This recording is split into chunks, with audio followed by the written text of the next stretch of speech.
Picture your to-do list today. Wake up, commute, work 9 hours, run errands, collapse into bed. Now picture a caveman's day, 60,000 years ago. You're probably imagining something brutal, constant danger, endless labour just to survive until sunset. Here's the part that will genuinely surprise you. Real anthropological research suggests their to-do list may have taken less than half the time yours does. Let's walk through an actual day, hour by hour, and you'll see exactly why. Morning. No alarm clock, just daylight. A hunter-gatherer wakes with the sun, because without artificial light, there's little reason to rise in darkness. This is when the real work happens. Hunting parties head out.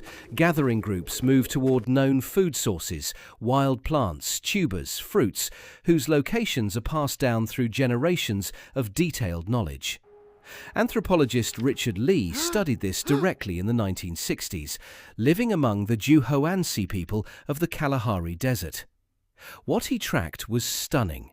Adults spent around 15 to 20 hours a week total on actual survival work. That's 2 to 3 hours a day. Afternoon. By early to mid-afternoon, in many documented hunter-gatherer societies, the day's core survival work is already done. Not evening, afternoon.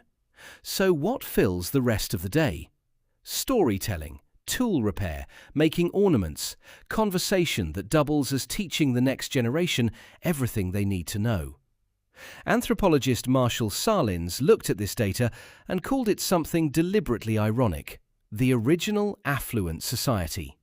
Not because they had more stuff, because they needed less and had time left over once they got it. Evening. As the sun goes down, the group doesn't just vanish into sleep. They gather around fires. They keep talking, keep bonding for hours into the darkness.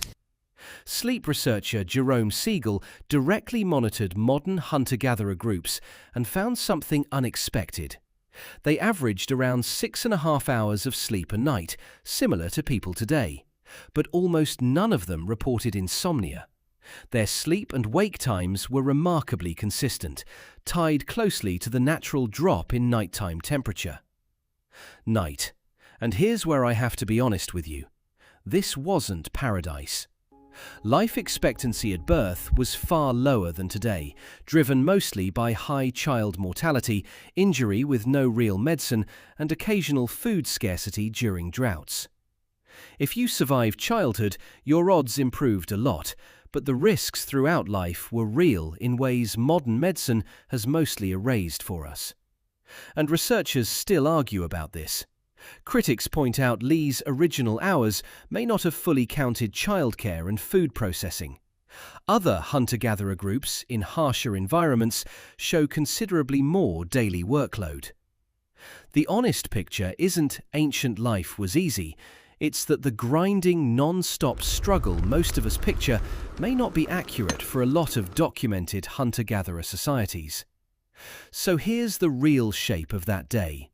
Wake with the light, a few focused hours of hunting or gathering, an afternoon of craft work and unhurried conversation, sleep that comes late, stays consistent, and rarely comes with trouble falling asleep. The dangers were real. The safety net we take for granted simply didn't exist.